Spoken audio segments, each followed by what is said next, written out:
Team Khamzat is still not letting the Sean Strickland loss go. Chimaev's camp made it very clear they believe they were robbed on the scorecards, and Arman Tsarukyan especially did not hold back. Arman took to social media joking that they didn't lose the fight. They got submitted by the judges. In another post, he doubled down and claimed that everyone watching knows what really happened inside the cage, making it obvious he believes Chimaev did enough to win. The fight itself has split the MMA community. Strickland clearly had success with volume and overall striking output, but many fans and fighters pointed to Khamzat landing the more damaging shots throughout the fight. Michael Bisping also weighed in on the debate. While Bisping acknowledged that Strickland technically outstruck Khamzat over the course of the fight, he emphasized that Chimaev's punches were far more impactful and visibly did more damage. Still, despite recognizing the power difference and the significance of Khamzat's shots, Bisping ultimately said he believes Sean deserved the decision. Either way, Team Chimaev clearly feels this fight is unfinished business. Alright, let's hear what Bisping had to say. Khamzat Chimaev, he dug deep. That really impressed me. It did, because I thought he was going to quit in the second round. When I say quit, I don't mean just give up. I just meant internally, slowly allow Sean to take over the fight, because, you know, it looked like that's exactly what was happening, but I was wrong. And he dug deep and he made it to a decision. Of course, Sean landed more shots than Khamzat did. It was something like 133 for Sean and like 96 for Khamzat. But of course, you know, there's difference in punches. A big right hand is different from a jab. Sean landed more. He did get taken down several times, but he did deserve to win that fight. He is the champion of the world. He apologized to anyone that he might have offended leading up to this fight. And to be fair, you're just saying shit leading into a fight. You're just trying to hype it up and say whatever. And Sean Strickland doesn't care if he offends anybody.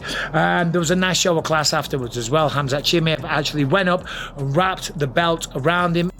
Sean Brady just fired back at the Michael Morales loss and completely dismissed it as a fluke after dominating Joaquin Buckley. The welterweight contender says people got the wrong idea from that defeat, insisting it had far more to do with his own personal issues leading into the fight than Morales actually being the better fighter. He didn't reveal exactly what was happening behind the scenes, but he promised one thing: a rematch would look completely different. Brady even went as far as calling the Morales loss a fluke, saying anybody can get caught, but what fans saw against Buckley was the real version of him. According to Sean, this was him fully locked in mentally for the entire fight, completely focused and present, and he believes that version of himself can compete with anyone in the world. At the same time, the welterweight title picture is getting more chaotic by the week. Luke Thomas pointed out that Carlos Prates may have put himself in an incredible position after his brutal beatdown of Jack Della Maddalena. Though Ian Gary remains the favorite to get the next title shot, Prates has definitely done himself a huge favor. Leon Edwards stops him in the second round. Jack Della Maddalena stops him in the third round. Now that's back-to-back champions he has stopped via strikes. Damn. Damn. That is crazy impressive. Crazy. These guys can't make it to the only guy who could make it to the finish line is a guy who's got elite defense. That's it. The rest of them can't make it to the finish line against him. Overwhelming firepower. If it seems to me that the game plan against this guy for success has to be, we're just not going to duke it out with him. I don't care how good you think your stand-up is. I don't care how good you think you can compete. He's 32, so he's still at the peak. He's at the peak of his powers, Carlos Prates. It just seems like a terrible idea to go through this. This is going to be a massive, massive recalibration to a more accurate rankings position. Khamzat Chimaev just fired another message directly at Sean Strickland, telling him to let him know when he's ready, making it clear he still wants that middleweight rematch despite all the recent light heavyweight talk. But while Chimaev is focused on Strickland, the UFC has completely different plans in motion. And now, a massive new update has revealed exactly what the UFC is preparing behind the scenes. The Mac Life journalist Oscar Willis appeared on Submission Radio and revealed that the UFC's current plan is not to keep Chimaev at middleweight, but instead move him up permanently to light heavyweight and book him against Paulo Costa for the interim light heavyweight championship, while Carlos Ulberg remains inactive as the undisputed champion. The matchup honestly makes perfect sense. Chimaev and Costa have had serious tension and bad blood for years, dating back to their infamous altercation at the UFC Performance Institute. Fans have wanted to see them fight for a long time, and now the UFC may finally pull the trigger, except this time with an interim title on the line at 205 pounds. Let's dive into what Oscar Willis had to say. Do you think there's any chance Dana White and the UFC try to talk him into a rematch because the fight is so big? Nah. I already know what they're going to do for him anyway. Costa? But, yeah, I don't think it's a coincidence Paulo was there. Yeah. And then you just do an interim title. You know what I mean? Yeah. And honestly, if you're Paulo, you probably have to look at that and take a lot of confidence from it, right? You know, because even in the first round where it was like, I mean, Sean gave that takedown up real easy.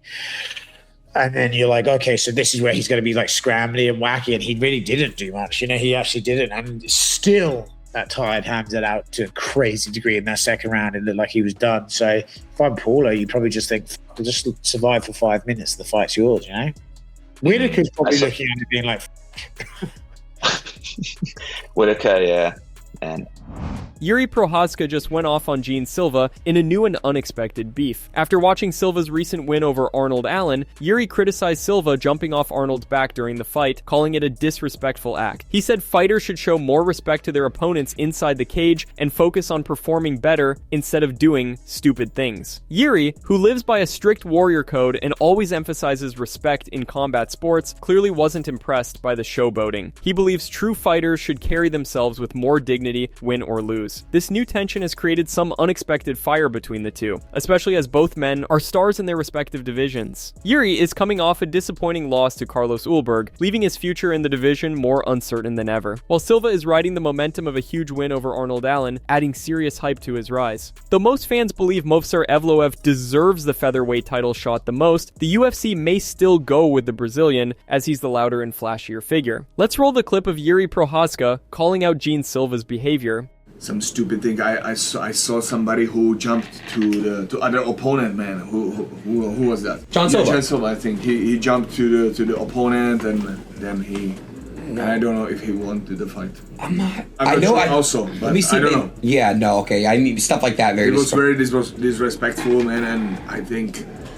Allen. Oh, okay, yeah. I think I know what you're talking about now. He jumped on his back. I think he jumped on. Yeah, something like that. Yeah, he jumped on his back. When you have the time to do these stupid things, man, fight better, end it, and be the winner. Show it like, but don't do these stupid things, man. This is the cage, man. You have to respect the ethic in the cage.